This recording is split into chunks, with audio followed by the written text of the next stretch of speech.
Contemplar la pasión del Señor, contemplarla con todo el ser y dejar que empape todo lo que somos. Esa es la escuela saludable para todo bautizado. Ahí se aprende cómo se ama y cómo se entrega la vida. Es la cátedra del amor más grande. Es santo, saludable y necesario que recordemos y reflexionemos sobre las palabras de Jesús en el momento supremo de su vida, cuando ya cuelga de la cruz. Cuando ya está expuesto en la cruz a la mirada y a la contemplación de la humanidad entera a través de todos los siglos. Qué pocos son los que quieren mirar, los que le quieren contemplar crucificado. Cuántos son los que se escandalizan, los que se avergüenzan, los que le niegan, los que reniegan de él, los que juran que no le conocen o los que no le quieren conocer. Nosotros vamos a contemplarlo. No simplemente mirarle, sino contemplarle. Vamos a poner los ojos en el crucificado y los oídos de todo nuestro ser en él, poniendo todo el ser para aprender a Cristo y aprenderlo crucificado.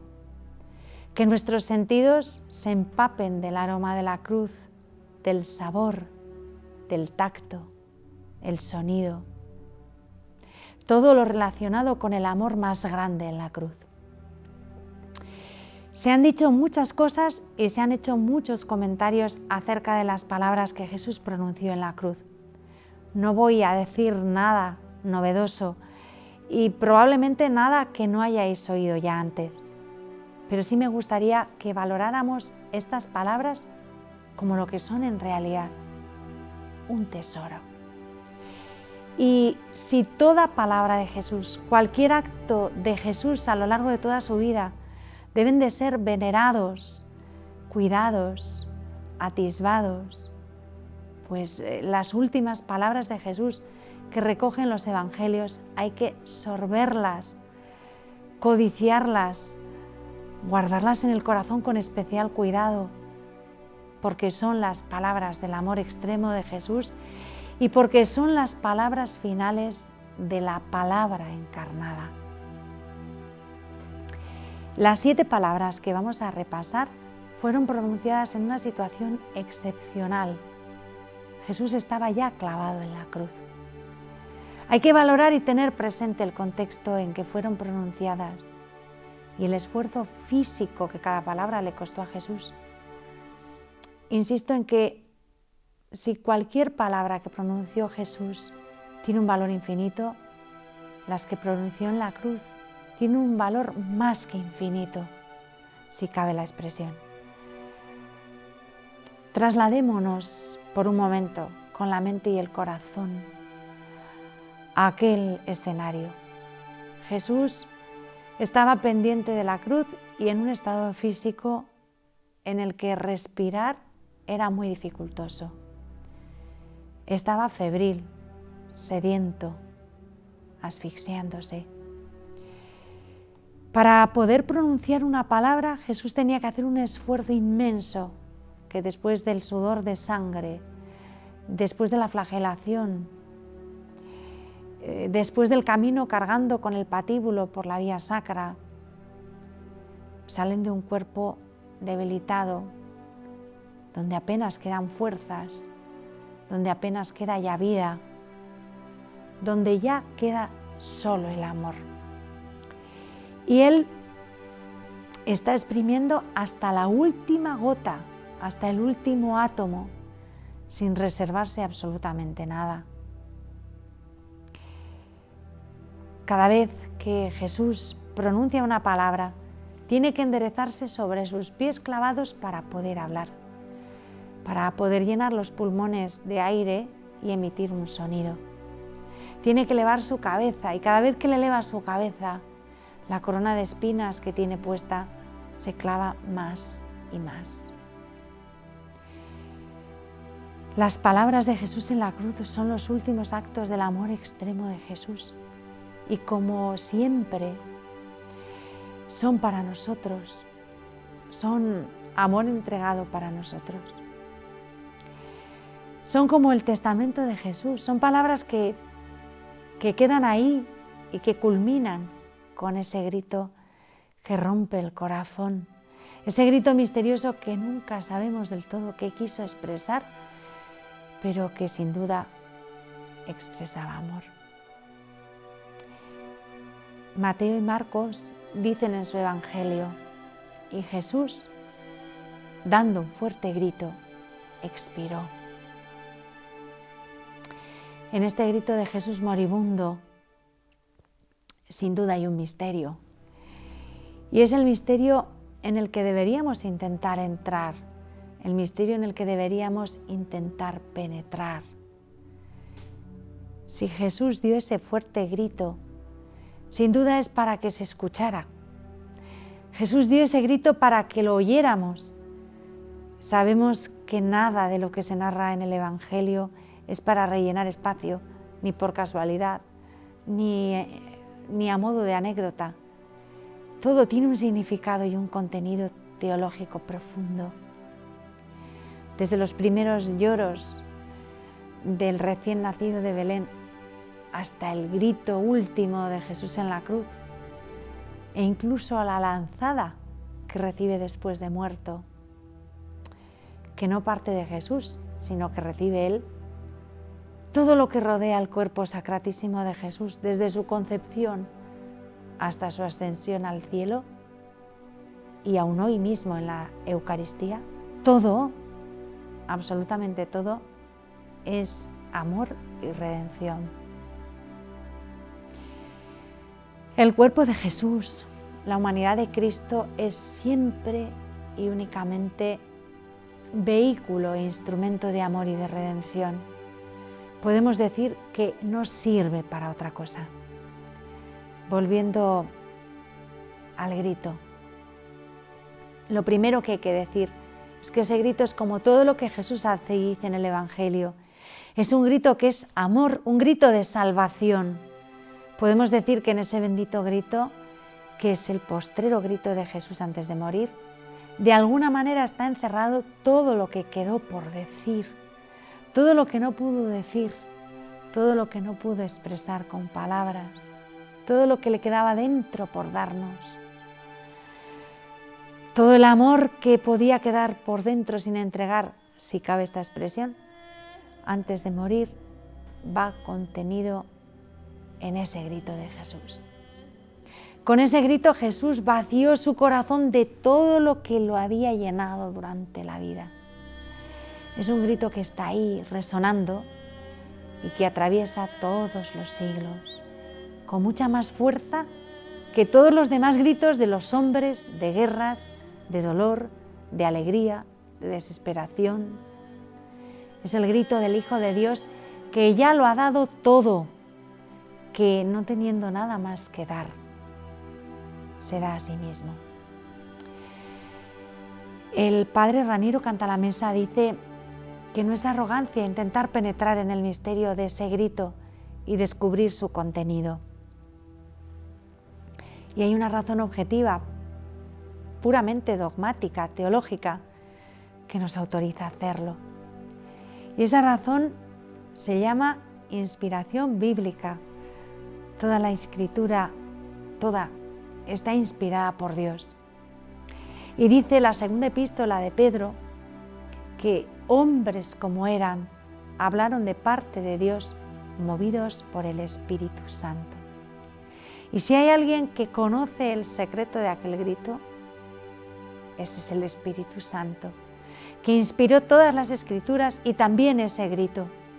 Y el Espíritu Santo suele explicar en un lugar de la Escritura lo que dejó sin explicar en otro. El Espíritu Santo explica con palabras inteligibles lo que otras veces dice con gemidos inefables. El Espíritu de Dios estaba dentro de Cristo y durante toda su vida fue su compañero inseparable para todo. Jesús, todo lo que hizo, todo lo que vivió, todo lo hizo en el Espíritu Santo. Y también su grito en la cruz fue un grito en el Espíritu Santo. No fue simplemente el grito de un moribundo. La carta a los Romanos dice que el amor de Dios ha sido derramado en nuestros corazones con el Espíritu Santo que se nos ha dado. San Pablo, cuando habla del amor de Dios en estas palabras, no se refiere al amor de Dios en general, en abstracto, en globo, sino a un momento determinado de ese amor de Dios, a un hecho histórico que inmediatamente nos explica. En efecto, prosigue el texto, cuando aún éramos pecadores, Cristo murió por los impíos. Vamos a leer atentamente, íntegro, todo el texto, pues el Padre Cantalamessa afirma que al leerlo atentamente nos estamos asomando a ese abismo impresionante del que surge aquel grito de Cristo moribundo. Cuando nosotros todavía éramos pecadores, en el tiempo señalado, Cristo murió por los impíos. En verdad, apenas habrá quien muera por un justo, por un hombre de bien. Tal vez se atrevería uno a morir. Mas la prueba de que Dios nos ama es que Cristo, siendo nosotros todavía pecadores, murió por nosotros. Cuando éramos enemigos, fuimos reconciliados con Dios por la muerte de su Hijo. El grito de Jesús en la cruz es un grito de parto. En aquel momento nacía un nuevo mundo. Fue un grito de sufrimiento y al mismo tiempo de amor. Dice Juan que, habiendo amado a los suyos que estaban en el mundo, los amó hasta el extremo. Jesucristo nos amó hasta el final, hasta el último suspiro, hasta la lanzada. Podemos comprender, dice el Padre Cantalamessa, cuán grávido estaría de fuerza divina ese grito de Cristo por el efecto inmediato que produjo en quien lo escuchó en vivo y en directo. Ahí estaba el centurión frente a Jesús crucificado.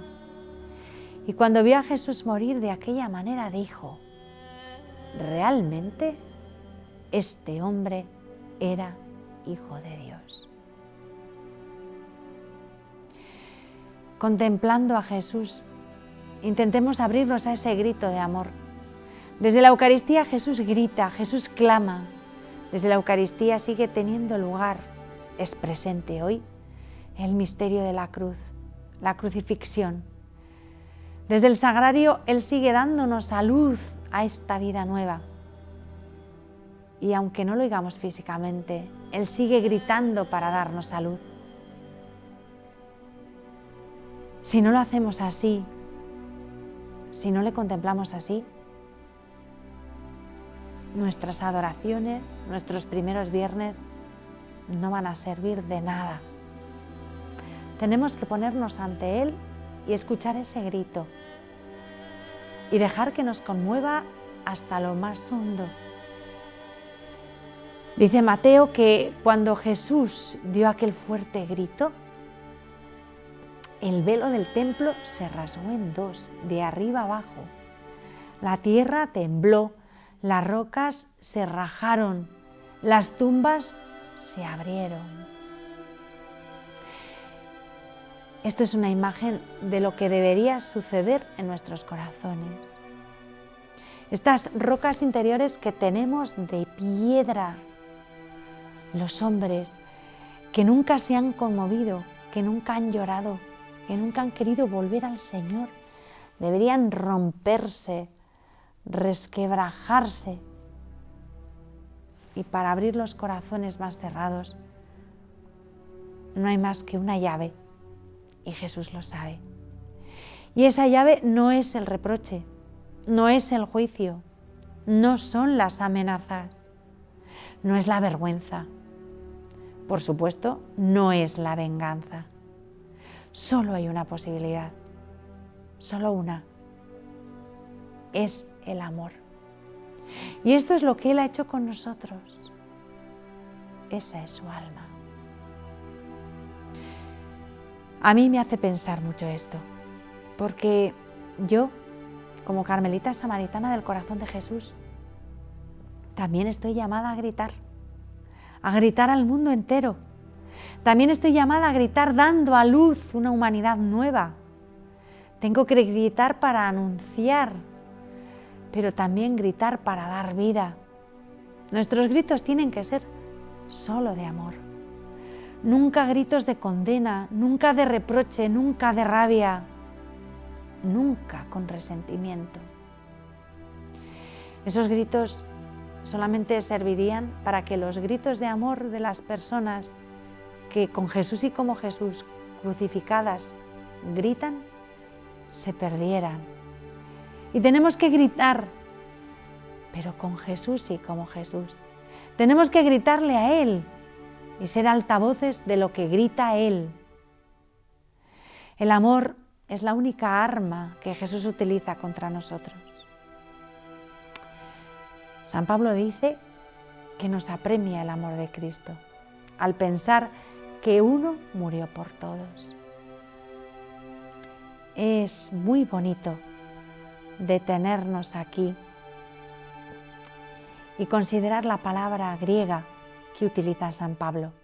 Se trata de un vocablo que significa en sentido circular, algo que aprieta, que asedia, que envuelve, o en sentido lineal, que nos acosa, que nos persigue, que no nos deja en paz. Ese es el amor de Cristo. Nos asedia, nos envuelve, nos aprieta, nos acosa, nos persigue, no nos deja en paz. La Vulgata traducía que nos urge, urget nos, pero en realidad es mucho más que eso. Es un asedio. Jesús intenta rendir nuestra fortaleza asediándola y cercándola con amor. Él rinde y doblega nuestra resistencia, la vence a fuerza de amor. Ese es el verdadero significado de las palabras de San Pablo cuando dice que nos apremia el amor de Cristo. En realidad nos asedia, nos acosa, hasta que nos vence. Y esa es la única arma que los cristianos podemos utilizar y el único sistema del que debemos servirnos para rendir y vencer las mayores resistencias, los corazones más duros. Ese amor es el único que puede hacernos creíbles.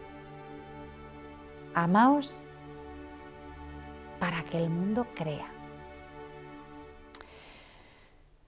Cuando se trata de Dios, afirma el Padre Cantalamessa, dejarse apresar y acosar de esta manera es mucho más importante que comprender.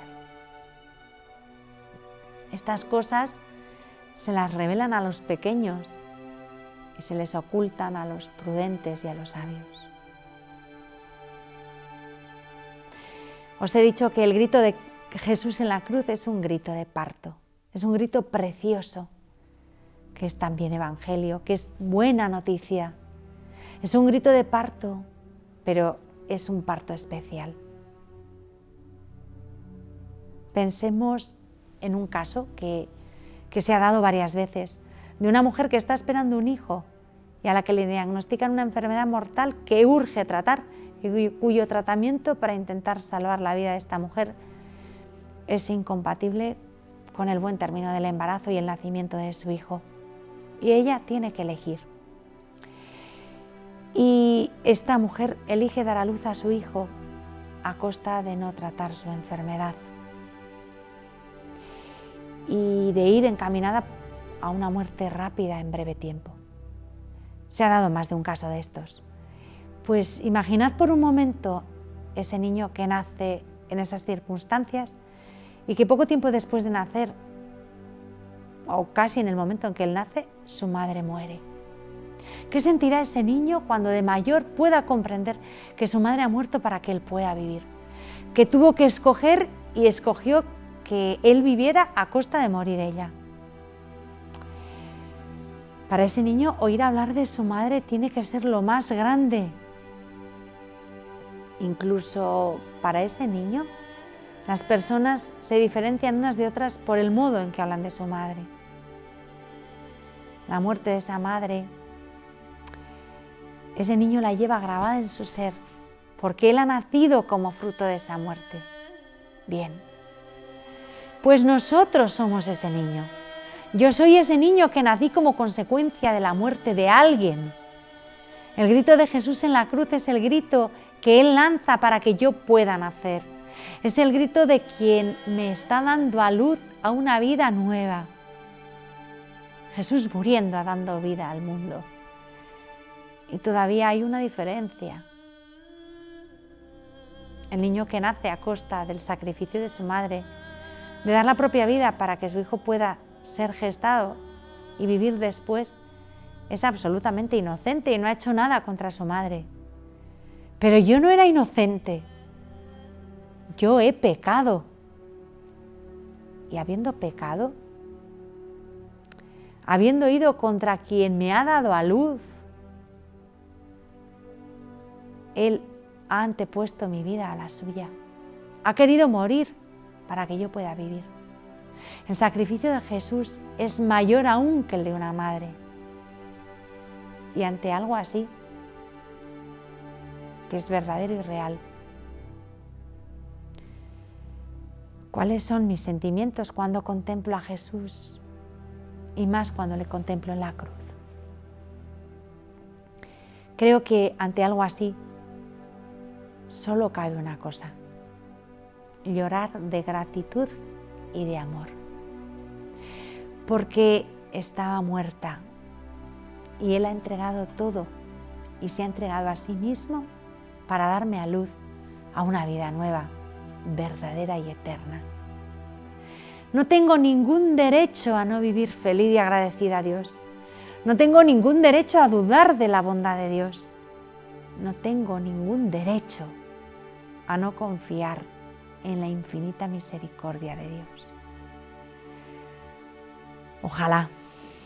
Ojalá que nosotros, que hablamos tanto de gritar, aprendamos a gritar como Él, a gritar muriendo para dar vida, a gritar amando hasta el extremo, a gritar para dar a luz la vida verdadera a aquellos que nos han ofendido, como ha hecho Jesús conmigo, con cada una de nosotras.